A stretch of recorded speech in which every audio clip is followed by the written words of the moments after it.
سوال ہے جی، کیا شیشے کے آگے نماز پڑھنا جائز ہے؟ کپڑا لٹکا لیں تاکہ آپ کی شبیہ آپ کو اپنی طرف متوجہ نہ کرے۔ اگر آئینہ سامنے ہے اور اس میں آپ کی تصویر نظر آ رہی ہے تو آپ اگر اس کی طرف متوجہ ہوتے ہیں تو اس کے آگے کپڑا لٹکا لیں۔ ویسے تو جب پہلی صف کھڑی ہوتی ہے تو دوسری صف اس کے پیچھے ہوتی ہے، تو آپ تو نظر نہیں آ رہے ہوتے لیکن دوسرے تو آپ کو نظر آ رہے ہوتے ہیں نا۔ تو نظر آنا نماز میں خلل کا باعث نہیں بنتا، البتہ آپ کی توجہ اگر اس طرف جائے، مثلاً آپ کو نظر آیا اور آپ کو اپنی داڑھی نظر آئی اور لگا کہ یہ داڑھی یوں ہوئی کھڑی ہے، اب آپ فوراً اس کو یوں کریں گے شیشے میں دیکھ کے، گویا آپ کی توجہ نماز سے ہٹ کر اپنے بناؤ سنگار کی طرف چلی جائے گی۔ تو اس لیے یا تو اگر اس سے ہٹ کر پڑھ سکتے ہیں تو ادھر ادھر ہو جائے، ورنہ اس کے آگے کوئی پردہ لٹکا دے۔ نمازی کا اپنا عکس نظر آ رہا ہے، ٹھیک ہے، قرآن و حدیث کی روشنی میں یہ بھی ہو گیا۔ کیا فرض نماز کی ادائیگی کے بعد دوسری نماز روزانہ کی روٹین میں نماز کروانا جائز ہے؟ یعنی جو پڑھ چکے ہوتے ہیں وہی کرواتے ہیں یا دوسرے لوگ آ کے کرواتے ہیں؟ پڑھ لیتے ہیں پھر بھی وہ کہتے ہیں کہ وہ صدقہ کر رہا ہوں، میں نفل پڑھ رہا ہوں۔ کوئی حرج نہیں، صدقہ کی تو اجازت ہے۔ صدقہ ایک شخص آپ کے ساتھ پڑھ چکا تھا، ایک دوسرا بعد میں آیا تو آپ نے کہا کہ کون ہے جو اس کے ساتھ صدقہ کرے؟ صحابی تیار ہو گیا، آپ نے فرمایا اس کے ساتھ مل کے جماعت کرا لیں۔ ایک اجازت۔ دوسرا یہ ہے کہ ایک یہ ہے کہ جان بوجھ کر نماز کو لیٹ کرنا، یعنی آپ کو پتہ ہے کہ آپ کی مسجد میں فرض کیا کہ جی عشاء کتنے بجے ہوتی ہے؟ 7:15۔ آپ کو پتہ ہے کہ 7:15 ہی ہوتی ہے، تو آپ اس حساب سے آ جائیں تاکہ آپ جماعت میں شریک ہو جائیں۔ ایک یہ ہے کہ آپ آ تو رہے تھے 7:15 کے حساب سے، راستے میں آپ کی گاڑی پنچر ہو گئی، اب آپ پنچر لگوانے چلے گئے، اب جب تک آپ مسجد پہنچے تو جماعت ختم ہو چکی تھی۔ اب کوئی حرج نہیں، آپ جماعت کروائیں۔ اس طرح آپ 2 کی کیوں قید لگاتے ہیں؟ اب 10 بھی جماعتیں ہو جائیں تو کوئی حرج نہیں۔ دوسری نماز پڑھنا رسول اللہ صلی اللہ علیہ وسلم نے کبھی بھی منع نہیں فرمایا۔ صحابہ کرام نے آپ سے مسئلہ پوچھا، جب آپ نے یہ فرمایا کہ تمہارے بعد ایسے ایسے حکمران آئیں گے جو نمازوں کے اوقات کو جان بوجھ کر لیٹ کریں گے، ضائع کریں گے، صحابہ نے کہا یار، یعنی مثال کے طور پر اگر عصر کی نماز فرض کیا کہ آپ کے ہاں 3:30 بجے ہے، 3:15 بجے، کہ اگر 3:15 بجے عصر کی نماز ہے، اب وہ آ کے کہ 4:30 بجے عصر کی نماز پڑھ رہے ہیں، یہ نماز کے وقت کو ضائع کرنے والی بات۔ تو آپ نے فرمایا ایسے ایسے حکمران آئیں گے جو نمازوں کے وقت کو ضائع کریں گے۔ تو صحابہ نے پوچھا یا رسول اللہ، اس وقت آپ ہمیں کیا حکم دیتے ہیں؟ چونکہ وہ جو حکمران ہوتے تھے نا، وہ مسجد میں نماز بھی وہی پڑھاتے تھے، یعنی اب تو حکمرانوں کا معاملہ ہی الگ ہے، مسجد والا معاملہ الگ ہے، اقتدار والا معاملہ الگ ہے۔ صاحب اقتدار اس قابل ہی نہیں ہوتے کہ وہ نماز پڑھا سکے، نہ کسی کی داڑھی ہوتی ہے، نہ قل ہو اللہ کسی کو پڑھنا آتا ہے، بہت ساری چیزیں نہیں آتی ہیں۔ طواف بھی کرتے ہیں تو سفید جرابیں پہنی ہوئی ہوتی ہیں اور اسی میں طواف کر رہے ہوتے ہیں۔ تو ہمارے حکمرانوں کو دین کا کچھ بھی پتہ نہیں ہوتا، تو اس وقت حکمران بھی ہوتے تھے، ممبر پہ خطبہ وہی دیتے تھے، مصلی پہ نماز وہی پڑھاتے تھے، جنازے وہی پڑھاتے تھے، ایسے صحابہ نے پوچھا یا رسول اللہ، جب وہ لوگ آ جائیں تو پھر ہم کیا کریں؟ اس وقت کے لیے آپ ہمیں کیا حکم دیتے ہیں؟ آپ نے فرمایا پہلے تم اپنی نمازوں کو اپنے وقت پہ پڑھ لو، اپنی نمازوں کو اپنے وقت پہ پڑھ لو، پھر جب حکمران آ کر کے جماعت کرائیں تو پھر ان کے ساتھ بھی پڑھ لو۔ پہلی تمہاری فرض ہو جائے گی، دوسری نفل ہو جائے گی، پھر اس کے ساتھ بھی پڑھ لو۔ اس کے ساتھ اس لیے پڑھنے کو کہا کہ کہیں یہ فتنہ پیدا نہ ہو کہ وہ بولیں کہ اچھا یہ فلاں فلاں فلاں بندہ ہمارے پیچھے نماز نہیں پڑھتا، اس کا مطلب ہے یہ ہمیں مسلمان ہی نہیں سمجھتا، تو پھر وہ حکمرانوں میں اور عوام میں ایک لڑائی اور تنازع کی صورت پیدا نہ ہو۔ تو وہاں بھی آپ نے 2 جماعتوں کی اجازت دی، تو یہ شرعی طور پر کوئی قباحت نہیں ہے۔ کیا نماز میں سورہ فاتحہ 1 سے زیادہ بار پڑھنا درست ہے؟ اگر تو دیکھیں آپ جماعت میں کھڑے ہوئے ہیں جماعت میں ہیں تو ظاہر بات ہے امام جب پڑھے گا تو اب آپ کو حکم یہ ہے کہ ایک دفعہ سورہ فاتحہ پڑھ کے آپ چپ ہو جائیں. باقی سورت بھی آپ نے نہیں پڑھ لی, سورت فاتحہ پڑھ لی, آپ نے فریضہ ادا کر دیا, اب آپ چپ ہو کر امام کی قرات کو سنیں. اگر آپ کل اکیلے پڑھ رہے ہیں, اکیلے ہیں, جماعت نہیں ہے, تو پھر یہ ہے کہ آپ قرآن کی کوئی اور سورت کیوں نہیں پڑھنا چاہتے؟ سورہ فاتحہ پر کیوں اٹکے ہوئے ہیں؟ آخر قرآن کا کوئی اور حصہ بھی تو آپ پڑھیں جو سنت کے مطابق ہے, کہ سورہ فاتحہ آپ پڑھیں اور اس کے بعد اور کچھ نہیں تو سورہ اخلاص ہی پڑھیں. اور یہ سولس قرآن ہے, 10 پاروں کے برابر, ایک دفعہ پڑھنے سے 10 پاروں کے برابر ثواب ملتا ہے. لیکن بہرحال اگر کسی نے 2 دفعہ سورہ فاتحہ پڑھ بھی لی ہے تو اس کی نماز میں کوئی خلل واقع نہیں ہوتا. کیا تشہد سے پہلے دوسرے تشہد میں انگلی کو کب اور کس وقت ہلانا چاہیے؟ تشہد سے پہلے, تشہد اور تشہد میں انگلی کو, یہ جملہ مجھے سمجھ میں نہیں آیا. تشہد سے پہلے اور تشہد کے وقت, پہلے تشہد یا دوسرے تشہد, نہیں پہلا تشہد یا دوسرے تشہد میں کب انگلی ہلانی چاہیے؟ ہاں, بخاری شریف میں جو امام بخاری رحمۃ اللہ علیہ روایت لائے ہیں وہ یہ ہے کہ پوری اتحیات میں رسول اللہ صلی اللہ علیہ وسلم کی یہ مٹھی اس طرح بند رہتی, انگوٹھا سیدھا رہتا, اور یہ انگلی شہادت والی تھوڑی سی خم والی ہوتی لیکن بند نہیں ہوتی, اس طرح اٹھی رہتی لیکن سیدھی نہیں ہوتی, یہ تھوڑی سی خمدار رہتی. اور سلام تک یہ آپ انگلی ایسے ہی رکھتے, اور آپ کی نظر اس انگلی سے آگے تجاوز نہیں کرتی, گویا آپ کی نظر بھی اس کے اندر اندر رہتی, اس سے آگے نہیں جاتی, اور پورے سلام تک آپ کی یہی کیفیت رہتی, اور یہی بہترین طریقہ ہے. کیا جب بچہ پیدا ہوتا ہے تو کچھ لوگ کہتے ہیں کہ دونوں کانوں میں اذان دینی چاہیے, تو کچھ کہتے ہیں ایک کان میں اذان اور دوسرے کان میں تکبیر کہہ سکتے ہیں. قرآن و حدیث کی روشنی میں تیسری بات آپ نے کی ہی نہیں. کچھ کہتے ہیں دینی ہی نہیں چاہیے. آج کل تو یہ مسئلہ ہے ہی نہیں اذان اور تکبیر والا, آج کل تو یہ مسئلہ ہے دینی چاہیے کہ نہیں دینی چاہیے. محدثین کے مابین یہ اختلاف ہے, اور یہ اختلاف رہا ہے, اور یہی اختلاف رہا ہے کہ آیا دونوں کانوں میں اذان دی جائے یا دائیں میں اذان اور بائیں میں تکبیر کہی جائے. یہ محدثین میں اختلاف رہا ہے, لیکن یہ اختلاف نہیں رہا کہ اذان دینی چاہیے یا نہیں دینی چاہیے.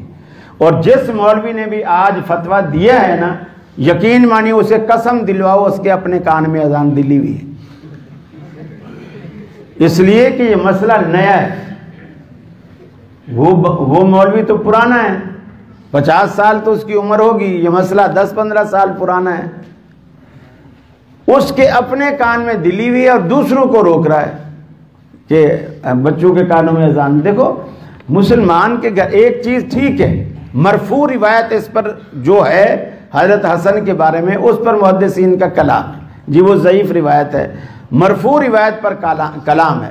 لیکن صحابہ کرام کے آثار صحیح سند کے ساتھ ثابت ہیں اور تواتر کے ساتھ ثابت ہیں, اور آج تک دیوبندی, بریلوی, اہل حدیث سب کا ایک تواتر چلا آ رہا ہے.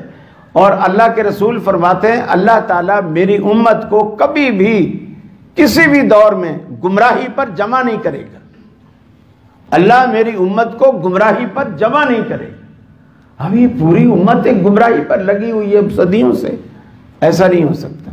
مسلمان بچے کے کان میں اذان دینی چاہیے, اور میں تو اسی کا قائل ہوں دائیں میں اذان اور بائیں میں تکبیر کہے. لیکن اگر کسی نے دونوں کانوں میں بھی اذان دے دی ہے تو بہرحال ادا ہو جائے گا. مقصد اللہ رب العالمین کے ناموں کی اس کے پیدا ہوتے ہی, دنیا میں آتے ہی وہ بڑائی اس کے کانوں میں ڈالی جائے, اور اس کے بڑے اثرات ہوتے ہیں. آپ سمجھتے ہیں بچہ ہے سن نہیں رہا, لوگوں نے بڑے بڑے تجربے کیے. پرانے زمانے میں جو میں چکی پیستی تھی نا, بعض قرآن کی حافظ ہوتی تھی, وہ چکی پیستی رہتی اور قرآن پڑھتی رہتی, بچے گود میں ہوتے تھے یا بچے پیٹ میں ہوتے تھے, اور وہ بچے جب پیدا ہوتے نا تو وہ قرآن سے زیادہ مانوس ہوتے تھے. پیٹ میں سن سن کر قرآن سے زیادہ مانوس ہوتے تھے. اور اب جو بچوں کو جو ہے یہ جو کچھ سنایا جاتا ہے کچن میں، اماں کام بھی کر رہی ہے، ٹی وی بھی لگا ہوا ہے، فل والیوم کھلا ہوا ہے، آجا میرے بال ماں تیرا انتظار ہوئے. تو وہ بچے جب پیدا ہوتے ہیں نا، وہ اسی طرح کے یا تو وہ ڈانسر بنتے ہیں یا وہ ٹی وی ایکٹر بنتے ہیں، یعنی وہ اسی ماحول کے ہوتے ہیں، وہ اس کا اثر ہوتا ہے.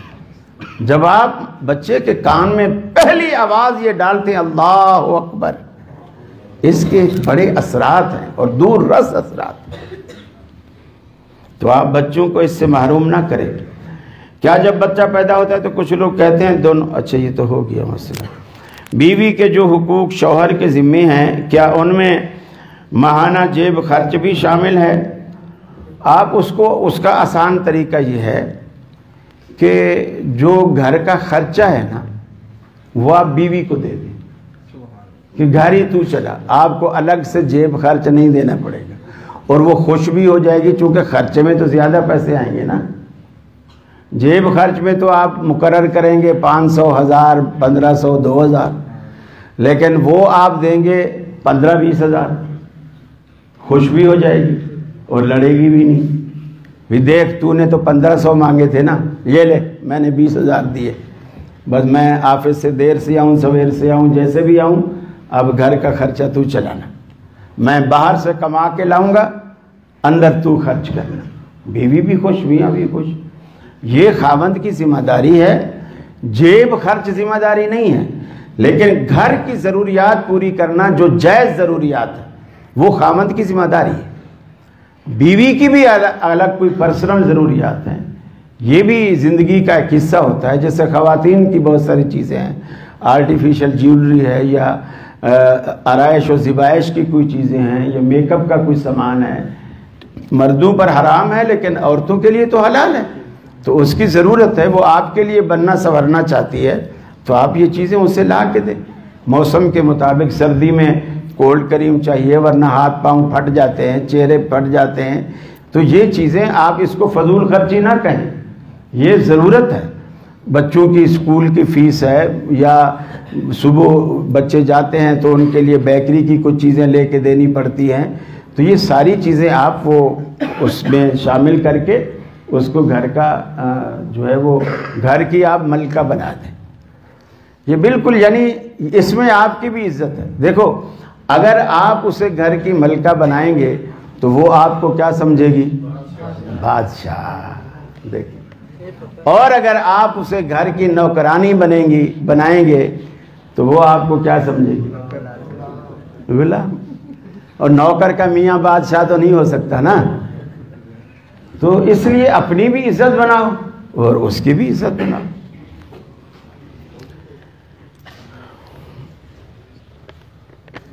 مساجد میں بیان کی یہ حدیث اہم اہل حدیث کی مساجد میں کیوں بیان نہیں ہوتی کہ من کنت مولا فعلی مولا؟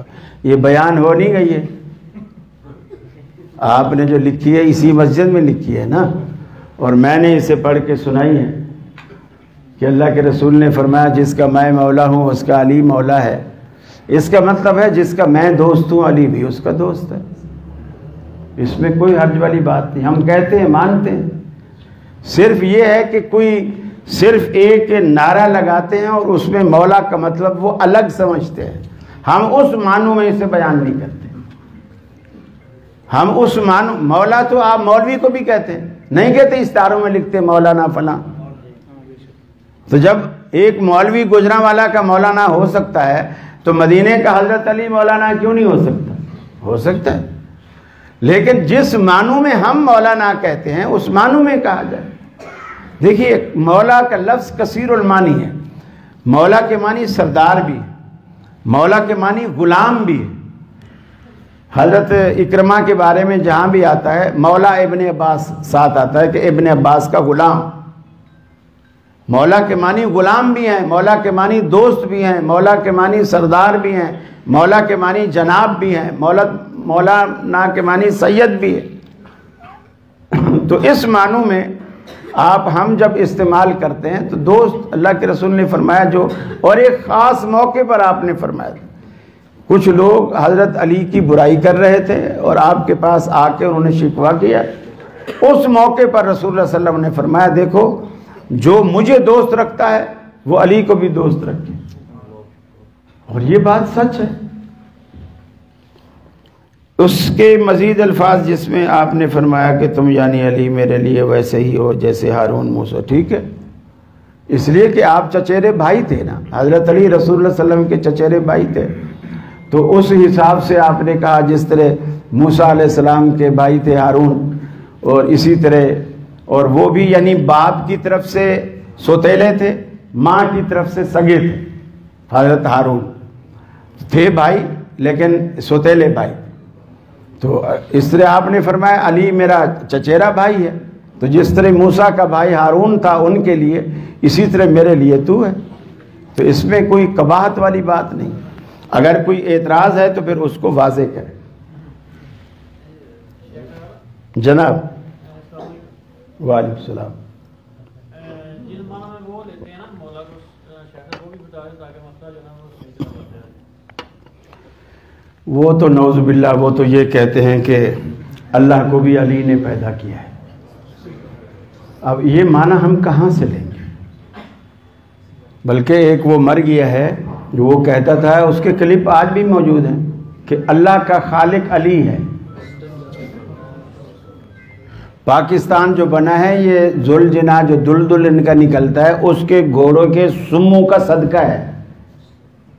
یہ قائد اعظم محمد علی جناح جو کہتے ہو، یہ بولے جناح اس لیے تھی کہ دلدل کے آگے اس کی اماں نے منت مانی تھی، اس کے بیٹے ہوتے تھے مر جاتے تھے، یہ ذوالجناح کے آگے کھڑے ہو کر اس نے منت مانی، اس کو یہ محمد علی جناح پیدا ہوا، اس نے اس وجہ سے اس کا نام بھی جناح رکھا، اور جناح رکھنے کے بعد یہ بڑا ہو گیا۔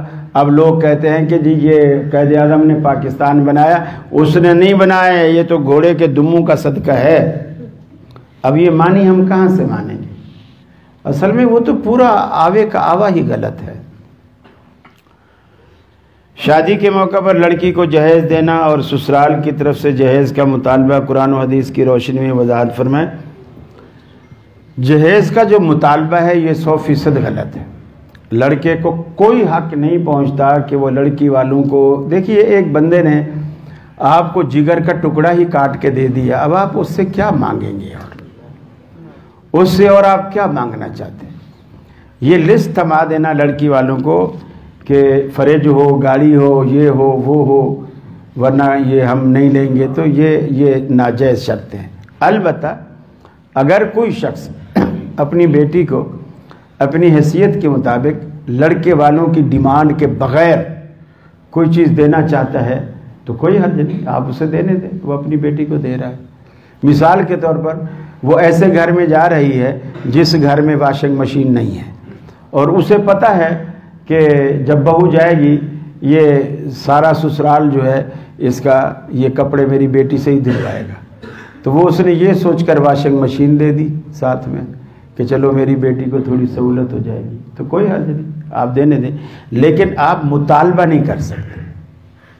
جی بظاہر تو کوئی مطالبہ نہیں ہوتا، اور ماں باپ مان بھی ہوتے ہیں کہ کوئی مطالبہ نہیں، لیکن وہ اس ڈر سے دے رہے ہوتے ہیں کہ یہ اگر نہ دیا تو باتیں ہیں نہیں بیٹی کی، معاشرے کی بات، یہ عام جو ابھی رہے جب مطالبہ ایسا تو یہ تو پھر آپ ماحول ایسا بنائیں نا، آپ ماحول ایسا بنائیں کہ تاکہ اس بچی کی زندگی وہاں عذاب بن کر نہ رہے، بات بات پہ تانے نہ ملے کہ تو کیا لائی ہے، جو کپڑوں میں تیرے باپ نے رخصت کیا تھا، یہ تھا وہ تھا۔ یہ اکثر ساسیں جو ہوتی ہیں نا، ساسیں، یہ ساسیں ایسا کہتی ہیں، تو تھوڑا سا ماحول بنایا جائے۔ اور میرا خیال ہے اگر دینی گھرانے کی لڑکی دینی گھرانے میں دی جائے تو یہ باتیں پیدا نہیں ہوتی، اسٹیٹس بڑا معنی رکھتا ہے۔ تو آپ اسی لیے شریعت کہتے ہیں ہم پلہ، جسے کف کہا گیا ہے، تو یہ ہم پلہ جو ہوتا ہے وہ اسی لیے ہوتا ہے کہ آپ اپنا اسٹیٹس دیکھو اور اسی اسٹیٹس سے جڑو، اپنے سے اوپر بھی نہ جاؤ اور بہت زیادہ نیچے بھی نہ جاؤ۔ ہاں بچی اگر غریب گھرانے کی ہے اور بڑے اچھے بنگلے میں اگر آ جائے گی تو وہ خوش رہے گی، لیکن بنگلے سے اگر جھونپڑی میں جائے گی تو کبھی بھی خوش نہیں رہے گی۔ تو اس چیز کا خیال رکھنا چاہیے۔ باتھ روم میں کپڑے لڑکیوں کے یہ صحیح ہے کہ غلط ہے؟ دیکھو میلے کپڑے عموماً رکھنے کی جگہ ہی بعض دفعہ باتھ روم بڑے بڑے ہوتے ہیں اور اس میں لٹکانے میں تو شرعاً کوئی کباہت نہیں. یہ راکیوں نے آپ لوگوں کو ڈرایا ہوا ہے کہ کپڑے وہاں لٹکاؤ گے تو جن آ جائیں گے, یہ ہو جائے گا, وہ ہو جائے گا. عجیب, رسول اللہ صلی اللہ علیہ وسلم کے پورے بدن میں خوشبو ہوتی تھی, پورے بدن میں خوشبو ہوتی تھی, خوشبو لگائے بغیر خوشبو ہوتی تھی. آپ باتھ روم جاتے تھے کہ نہیں جاتے تھے؟ پھر راکیوں نے ایسا ڈرایا ہوا صرف اس لیے کہ ان کی دکانداری چلے کہ خوشبو والا بندہ باتھ روم نہیں جا سکتا ورنہ اس کو جن چمٹ جائیں گے. جنوں کو دنیا میں اور کوئی کام ہی نہیں ہے, بس یہی کام ہے جو انتظار میں رہتے کون آئے گا ہم چپک جائے اس کو. اگر وہ جفی ڈالے تو آپ بھی جفی ڈالے, چھوڑو ہی نہ اس کو. پھر اسی جن کو بولو پتر اب بلا راکی کو, اب وہ کچھ پڑے گا تو میں تجھے چھوڑوں گا ورنہ چھوڑوں گا ہی. عجیب, یعنی یقین مانیے جن جو ہے نا, جن اللہ نے اس کو یہ طاقت اور قوت ہی نہیں دی ہے کہ آپ کے اندر داخل ہو. جو کچھ کرے گا آپ کے ذہن پر باہر رہ کر وساوس ڈالے گا, وسوسے ڈالے گا, اندر داخل نہیں ہوگا. اندر ایک اس طرح تو دنیا کا سارا نظام ہی معوف ہو جائے. اب مثال کے طور پر میں یہاں بیٹھا ہوا تقریر کر رہا ہوں, اب میں وہابیوں والی تقریر کر رہا ہوں, اب کوئی بریلوی جن بھی یہاں بیٹھا ہوگا, لازمی بیٹھا ہوگا, وہ اٹھے میرے اندر گھس جائے اور میری زبان سے ساری تقریر بریلویوں والی کروا دے. آپ بولو گے یار اس کو ہوائی جہاز کا ٹکٹ بھر کے کراچی سے بلوایا ہے اور ساری تقریر ہمارے خلاف کر گیا. یہ تو کہہ رہا ہے مزاریں بناؤ, یہ کہہ رہا ہے اگربتیاں لگاؤ, کہہ رہا ہے قبروں پہ کیوڑا چھڑکو. پھر دوسرا ادھر کوئی وہابی بھی جن بیٹھا ہو, اس کو آئے غصہ کہ بھی اس نے ہمارے مولوی کے ساتھ ایسا کیا, وہ یہاں سے سیدھا جائے کراچی اور اکاڑوی کے اندر گھس جائے اور اس سے ساری تقریر جو ہے وہابیوں والی کروا ڈالے, تو سارا نظام ہی درم برم ہو جائے. ایسا نہیں ہوتا ہے. آپ کی یہ ضعیف الاعتقادی ہے.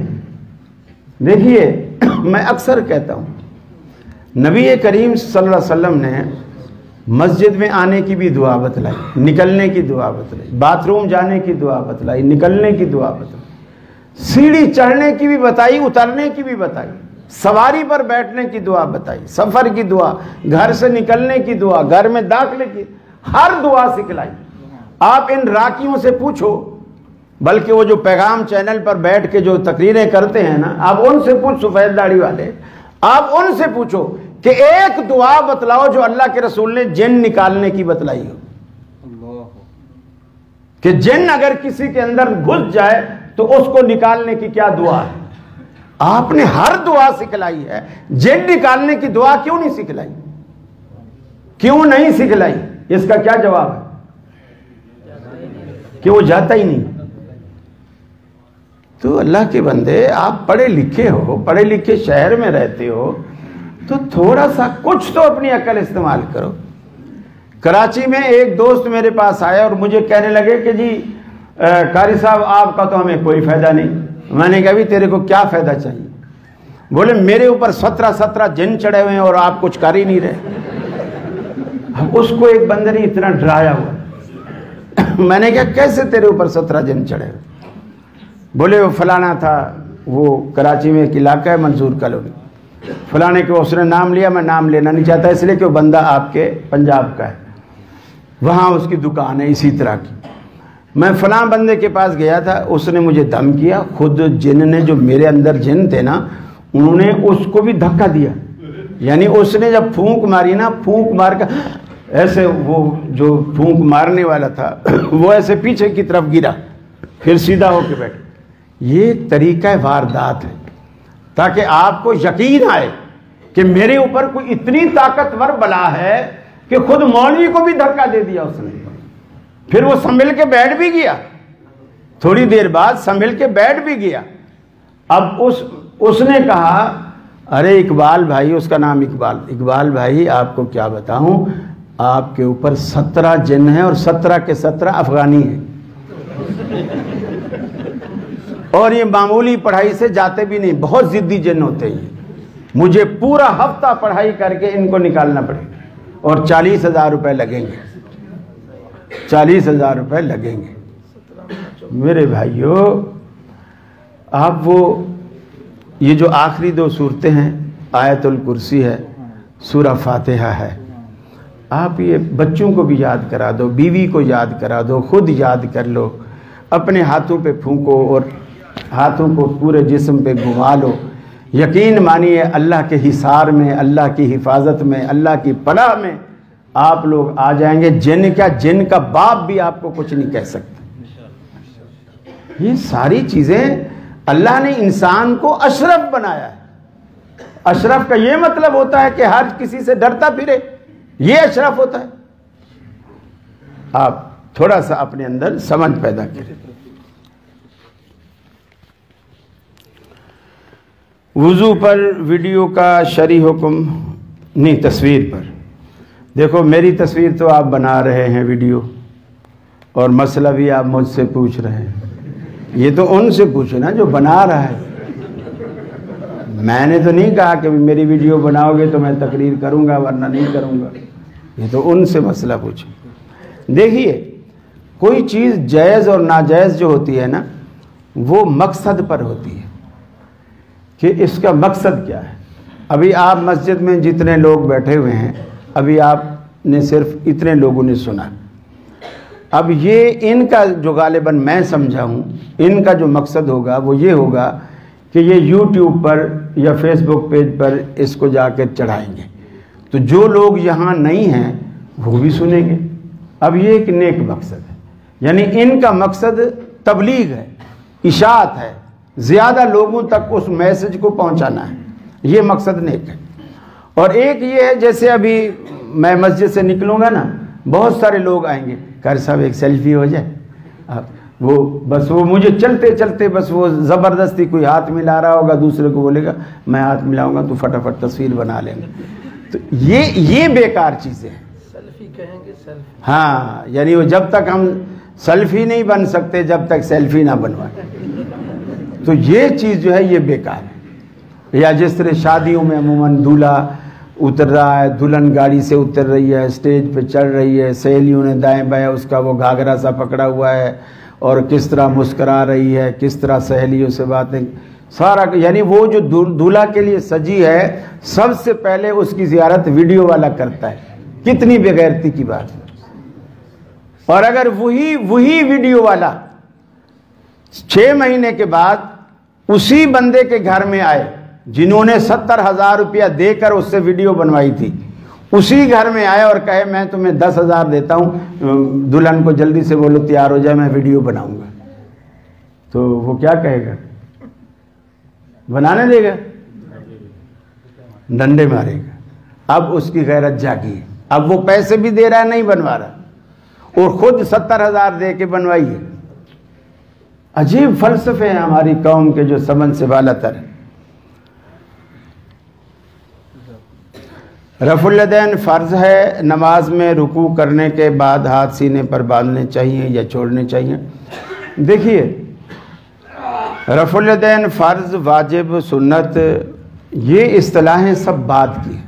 حضرت عبداللہ بن عمر رضی اللہ تعالیٰ عنہ سے موطا امام مالک میں روایت ہے، کسی نے 3 دفعہ پوچھا کہ وتر سنت ہیں، فرض ہیں، واجب ہیں، کیا ہے؟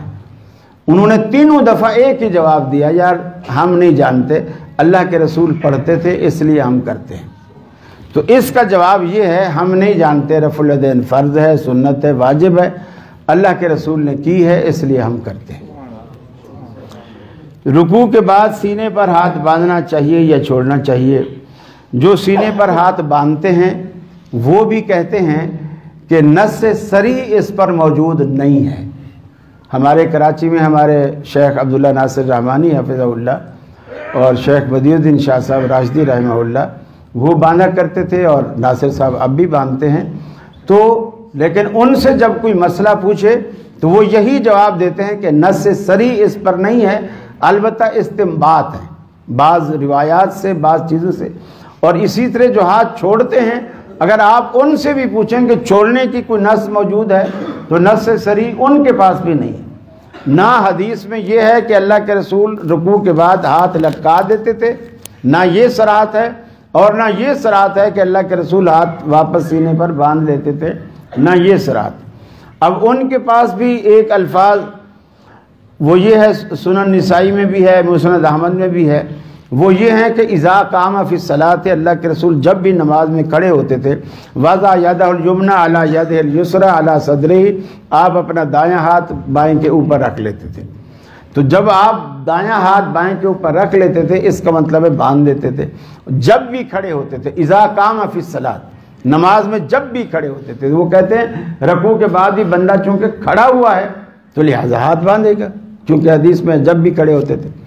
اسی طرح دوسری روایت میں ہے اذا جلس فی الصلاۃ، اللہ کے رسول جب بھی نماز میں بیٹھتے تھے، وضع یدہ الیمنی علی فخذہ الیمنی وضع یدہ الیسری علی فخذہ الیسری، اللہ کے رسول دایاں ہاتھ دائیں گھٹنے پر رکھتے، بائیں ہاتھ بائیں گھٹنے پر رکھتے، جب بھی اذا جلس فی الصلاۃ، جب بھی نماز میں بیٹھتے۔ اس میں ہے جب نماز میں کھڑے ہوتے تو ہاتھ یہاں رکھتے، یہاں ہے جب بھی نماز میں بیٹھتے تو ہاتھ یہاں گھٹنے پر رکھتے۔ اب میرا آپ سے سوال ہے، ایک بندہ اس کو گھٹنوں میں تکلیف ہے یا ٹانگیں کٹی ہوئی ہیں، کھڑا ہی نہیں ہو سکتا، وہ بیٹھ کے نماز پڑھ رہا ہے، وہ ہاتھ باندھے گا یا گھٹنے پہ رکھے گا؟ کیوں؟ دلیل حدیث میں تو ہے جب باندھتے تھے جب آپ کھڑے ہوتے تھے، وہ تو کھڑا نہیں ہوا، آپ کیوں بندھوا رہے ہیں؟ اور حدیث میں ہے جب آپ بیٹھتے تھے تو ہاتھ گھٹنے پہ رکھتے تھے، اور یہ نصوص ہیں دونوں، کھڑے ہوتے تھے تو ہاتھ باندھتے تھے، بیٹھتے تھے تو ہاتھ یہاں رکھتے تھے۔ تو جو بندہ بیٹھ کر نماز پڑھ رہا ہے اس کو ہاتھ آپ کھڑے ہونے والی حالت میں کیوں بندھوا رہے ہیں؟ پہلے اسے بغل میں ڈنڈے دے کے کھڑا کرے پھر ہاتھ بندھوائے۔ سمجھ اشتا کہ نشتا؟ ہاں ماشاءاللہ سمجھ آ رہی۔ تو یہ لفظی جنگ ہے۔ اچھا اب وہ کہیں گے کہ جی اس سے مراد محلن قیام ہے، یہ جو بیٹھ کے پڑھ رہا ہے یہ محلن قیام ہے۔ تو یہی بات وہ دوسرے کہتے ہیں کہ وہ اگرچہ قیام لگ رہا ہے، وہ قیام نہیں ہے، وہ اصل قومہ ہے۔ اب وہ کہتے ہیں قومہ کیا چیز ہوتی ہے؟ یہ جو قومہ تم لوگوں نے بنایا ہے، حدیث میں تو قیام ہے، حالانکہ حدیث میں یہ صراحت بھی ہے۔ دیکھیے ایک روایت میں آتا ہے، صحابی بیان کرتے ہیں، مسلم کی روایت ہے کہ رسول اللہ صلی اللہ علیہ وسلم کی جو نماز کی کیفیت ہے، وہ کہتے ہیں کہ ساری نماز کی حالت، یہ جو رکوع اور سجدہ، دو سجدوں کے درمیان کانو سوال، یہ مقدار میں برابر ہوتے تھے، مقدار میں برابر، یعنی مثال کے اگر 1 منٹ کا رکوع کیا ہے تو سجدہ بھی 1 منٹ کا کرتے، جلسہ بھی بیچ والا 1 منٹ کا کرتے، اور دوسرا سجدہ بھی 1 منٹ کا کرتے۔ ما خلل قیام والقعود، سوائے قیام کے اور قعدے کے، سوائے قیام کے اور قعدے کے۔ اور اس میں وہ صحابی صراحت بیان کرتا ہے، رکوع، بعد الرکوع، سجدہ، بین السجدتین، یہ ساری چیزیں برابر ہوتی تھیں، ما خلل قیام والقعود، سوائے قیام کے اور قعدے کے۔ گویا اس نے اصطلاحاً قیام کا لفظ استعمال کیا اور قومے کو اس نے بعد الرکوع سے تعبیر کیا۔ جب مطلق لفظ قیام بولا تو قومے کو اس میں شامل نہیں کیا۔ تو ہم یہ کہتے ہیں جہاں بھی مطلق لفظ قیام آئے گا اس سے فاتحہ والا قیام مراد ہوگا جو قبل الرکوع ہے، بعد الرکوع کو تو اس نے بعد الرکوع سے ہی ظاہر کیا۔ تو بہت ساری صراحتیں ہیں، بہرحال یہ لفظی جنگ ہے، میں فتویٰ نہیں لگاتا، اگر کوئی اس پہ پڑھتا ہے، بہرحال میرے پاس جو دلائل ہیں وہ چھوڑنے کے ہیں، اور جو باندھتے ہیں ان کے پاس جو دلائل ہیں وہ باندھنے کے۔ طواف کعبہ کے وقت عورت کو چہرے کا پردہ کرنا چاہیے یا نہیں کرنا چاہیے؟ حضرت عائشہ صدیقہ رضی اللہ تعالیٰ عنہ فرماتی ہیں ہم چہرے کھلا رکھتی تھیں، جب کبھی سامنے لوگ آتے تو ہم گھونگھٹ کر لیا کرتی تھی۔ گھونگھٹ جو ہے پنجاب کے لوگ اچھی طرح جانتے ہیں، گھونگھٹ پردے کو نہیں کہتے، گھونگھٹ آڑ کو کہتے ہیں۔ یعنی مثال کے طور پر اگر دوپٹے کا ایک مثلاً دوپٹہ اڑا ہوا ہے اور مرد ادھر بیٹھے ہوئے ہیں، ادھر ساری عورتیں بیٹھی ہوئی ہیں، اور ایک عورت یہاں سے جا رہی ہے تو وہ دوپٹے کا ایک پلو یوں کر لے گی، اسے کہتے ہیں گھونگھٹ، یعنی مردوں کی سائیڈ سے اس نے کپڑا کر دیا اور عورتوں کی سائیڈ کھلی ہے، تو اسے کہتے ہیں۔ اور پردہ جو برقع ہے وہ تو سیم اس طرح آ جائے گا، بالکل اس طرح، چاہے وہ ٹوپی والا برقع ہو چاہے وہ یہ کالا برقع ہو، اس کا تو نقاب بالکل آئے گا، چہرے کو ٹچ کرتا ہوا آئے گا۔ کچھ لوگ اس چیز کے قائل ہیں کہ نقاب تو کرے لیکن چہرے کو ٹچ نہ کرے، اور وہ پھر کیا کرتے ہیں کہ جیسے یہ جو سائے والی ٹوپی نہیں ہوتی کہ شیڈ والی جو ٹوپی ہوتی ہے، وہ پہلے یہ پہناتے ہیں پھر اس کے اوپر وہ نقاب ڈلواتے ہیں تاکہ شیڈ کے بعد پردہ گرے تو چہرے سے آگے رہے، لیکن یہ خامخواہ تکلف ہے۔ میں سمجھتا ہوں یہ بھی ایک آزمائش ہے کہ اللہ یہ دیکھنا چاہتا ہے آیا یہ عورت پردہ میرے حکم سے کر رہی تھی یا اس کو پردے کی عادت ہے۔ بہت ساری چیزیں، اب جیسے ناخن کاٹنا اسلام کو بڑے پسند ہے، صفائی پسند ہے اسلام، لیکن قربانی کے جو 10 دن آتے ہیں اللہ کہتا ہے ناخن نہیں کاٹو، اب اسی میں آدمیوں کو اتنی بے چینی ہو جاتی ہے۔ اچھا وہ اسی طرح کوئی جسم کے بال نہ کاٹو، آدمیوں کو بے چینی ہو جاتی ہے، کتنے لوگ اس پر پورا نہیں اترتے، اب اس میں فیل ہو جاتے ہیں۔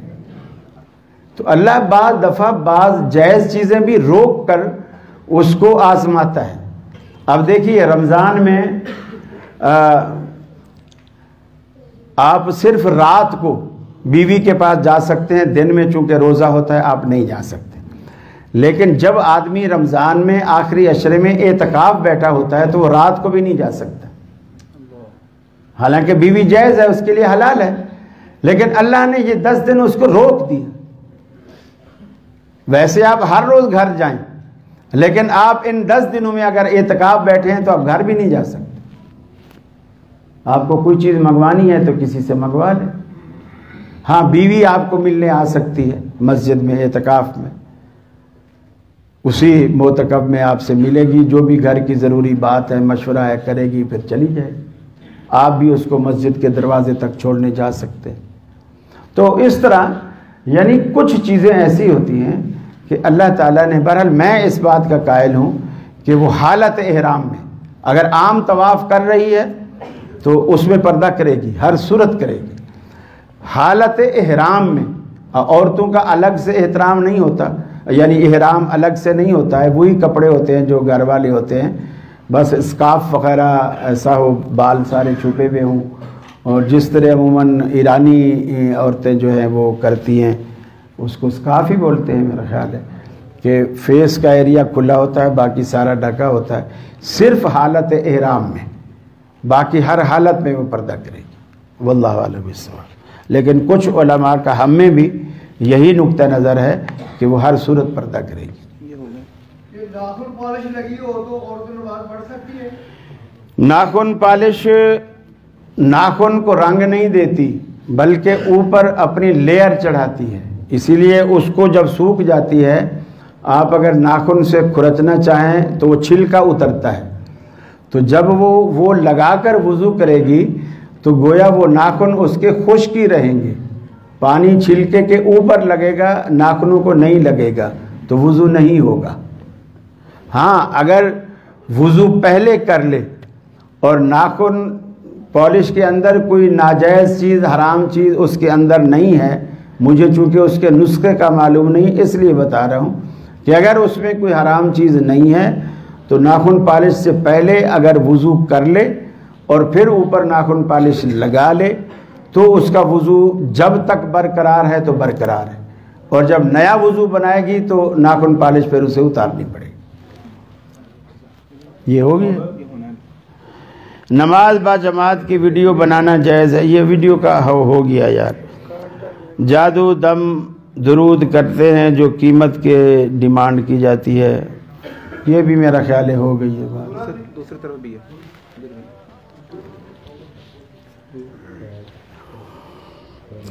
ٹی وی کے فتنہ کے متعلق کوئی وعید ہے؟ اگر ہے تو بیان فرمائیں۔ رسول اللہ صلی اللہ علیہ وسلم کے دور میں ٹی وی تھا ہی نہیں تو آپ نے وعید کیا فرمانی تھی؟ یہ تو ہے ہمارے وقت کی چیز ہے۔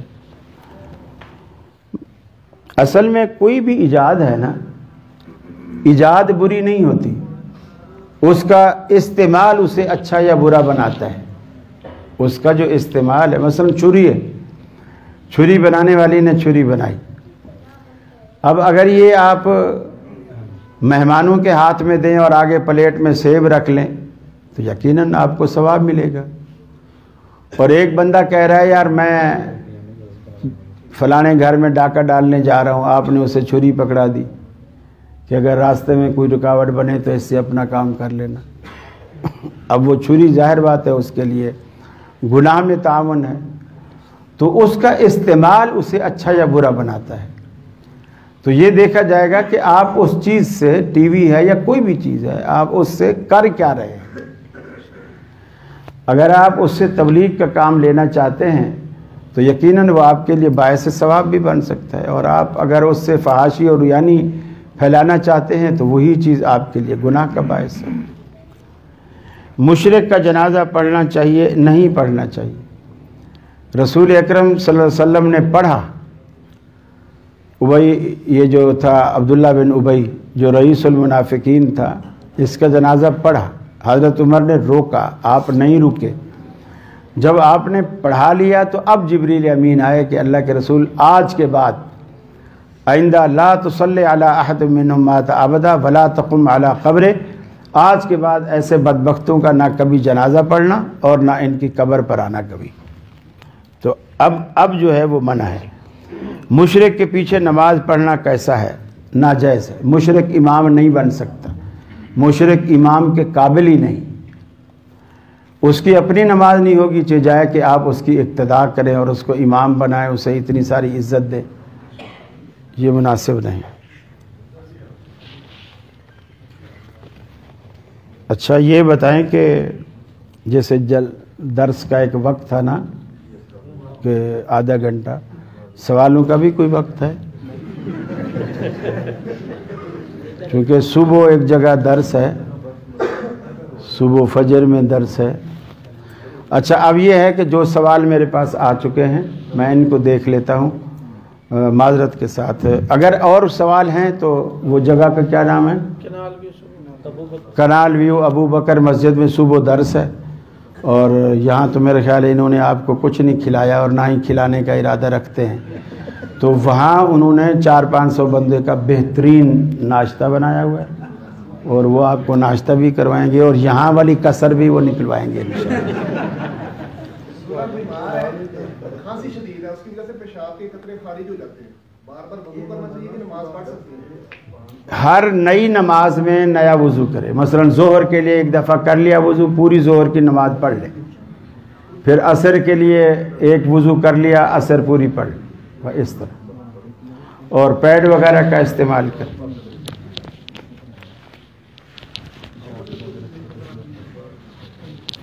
حدیث میں آتا ہے کہ شیطان تم میں خون کی جگہ دوڑتا ہے، آپ نے کہا کہ جسم کے اندر داخل نہیں ہوتا۔ دیکھیے حضرت ایوب علیہ السلام کو ایک بیماری تھی، ایک تکلیف تھی، اور وہ اللہ رب العالمین سے شکایت کرتے ہیں۔ ایک دفعہ کہتے ہیں رب انی مسنی الضر وانت ارحم الراحمین، اللہ مجھے ایک بیماری نے چھوا ہے، ایک تکلیف نے چھوا ہے، اور تو مہربانوں کا مہربان ہے، میرے حال پہ رحم فرما۔ اور دوسری جگہ اسی چیز کو فرماتے ہیں انی مسنی الشیطان، کہ مجھے شیطان نے چھوا ہے۔ شیطان کا لفظ قرآن نے بیماری پر بھی استعمال کیا ہے۔ یہ جو خون میں ہمارے اندر خون خود جرثومہ ہے، خون خود ایک بیماری ہے۔ اگر صحت مند خون ہے تو اس کے جرثومے اتنے صحت مند ہیں جو ہماری زندگی کا باعث بنتے ہیں۔ اگر وہ جرثومے بیمار پڑ جائیں، کم پڑ جائیں، جتنی مقدار ہماری صحت کو چاہیے کم پڑ جائیں تو وہ ہمارے لیے بیماری ہے۔ بعض کے سفید سیلز ختم ہو جاتے ہیں، جس کو یہ ڈینگی وغیرہ ہوتا ہے وہ سفید سیلز اس کے ختم ہوتے ہیں، پھر اس کو ایسی چیزیں دینی پڑتی ہیں جس سے سفید سیلز جو ہیں وہ بنے، ورنہ خون اتنا پتلا ہو جاتا ہے کہ بالوں کی جڑوں سے بھی نکلنا شروع ہو جاتا ہے اگر سیل سفید ختم ہو جائے تو یہ بیماریاں ہیں. جس طرح حضرت ایوب علیہ السلام ایک جگہ اس کو بیماری کہتے ہیں اور دوسری جگہ اسی کو شیطان کہتے ہیں. اب آپ دیکھیے اگر کوئی ضد کرے کہ نہیں جی نہیں وہ شیطان ہی ہے، بیماری نہیں ہے شیطان ہے، تو اللہ کے رسول اللہ رب العالمین نے قرآن پاک میں کہا، جس کی امام ابن تیمیہ رحمۃ اللہ علیہ نے تفسیر کی، کہ جو سود خور ہیں یہ روز آخرت ایسے اٹھیں گے جیسے کسی کو شیطان نے چھوا ہو. وہ قرآن مجید میں کیسے آیت آتی ہے؟ الذین یأکلون الربا لا یقومون الا کما یقوم الذی یتخبطہ الشیطان من المس. جو سود خور ہیں قیامت والے دن ایسے اٹھیں گے خبتی بدحواس جیسے شیطان نے انہیں چھو کر خبتی بنا دیا. اب گویا شیطان کے چھونے سے بندہ خبتی اور پاگل ہو جاتا ہے. ایوب علیہ السلام کیا کہتے ہیں؟ انی مسنی الضر، اور دوسری جگہ کیا کہتے ہیں؟ انی مسنی الشیطان، مجھے شیطان نے چھوا ہے.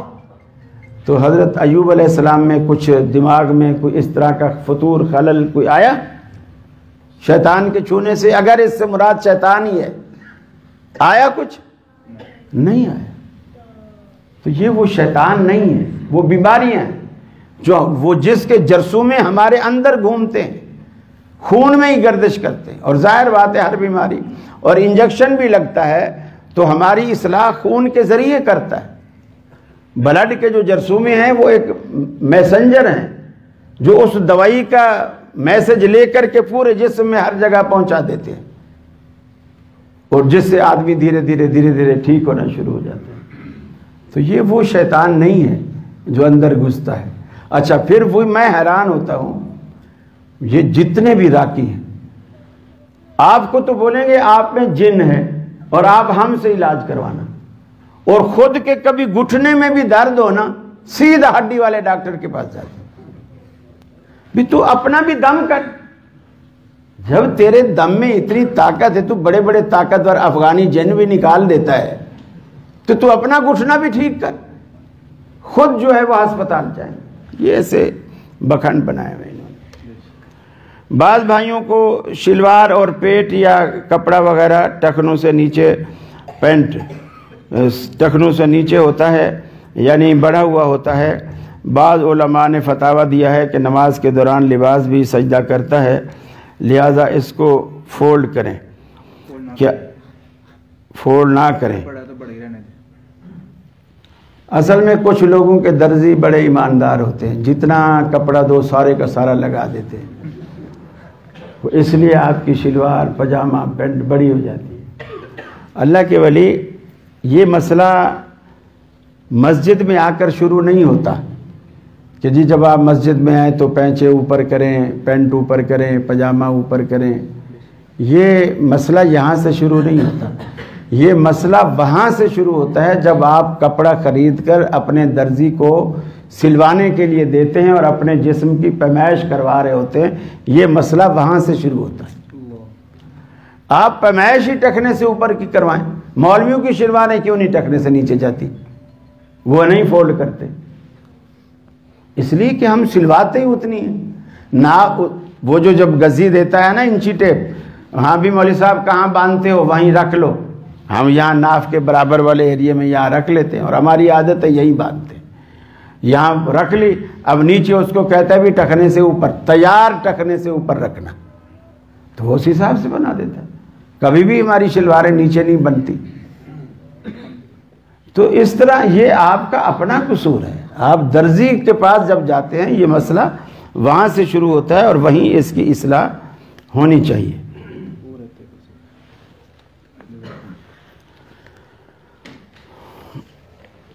کیا ایسے مولوی کے پیچھے نماز ہو جاتی ہے جو سنت کے مطابق نہیں پڑھاتا؟ ہو جاتی ہے کہ مجھے پتہ نہیں ہے، لیکن پڑھنی نہیں چاہیے.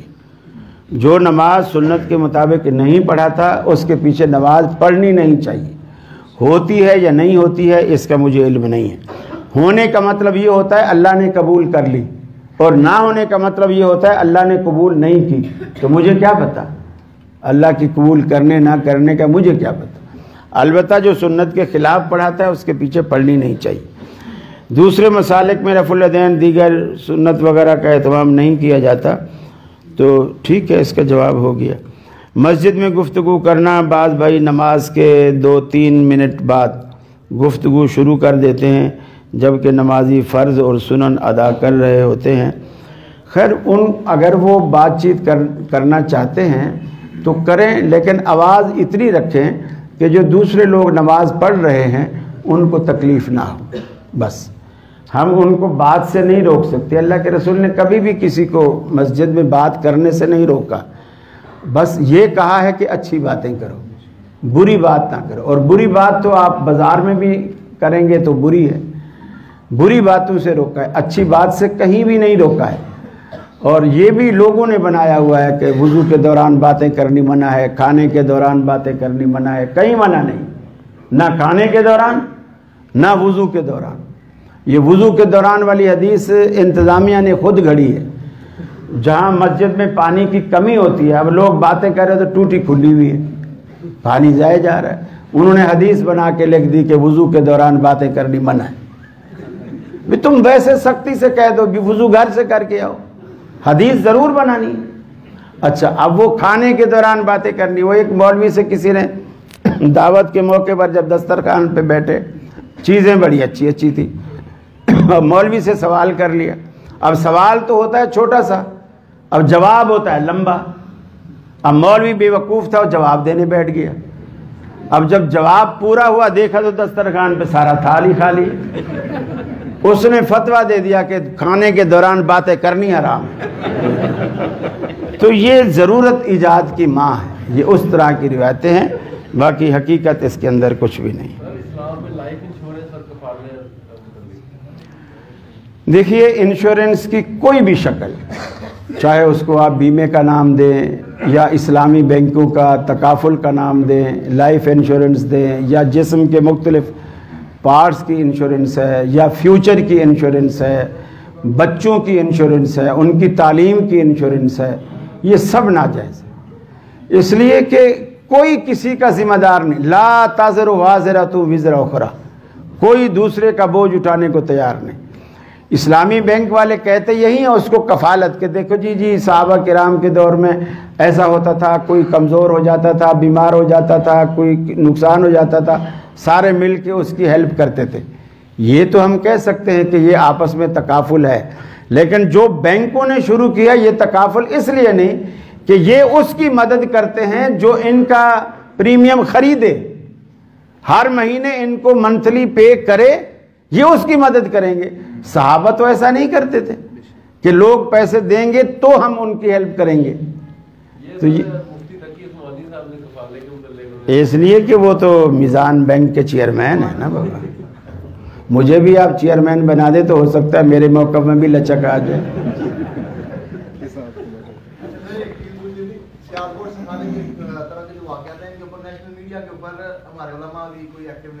کیا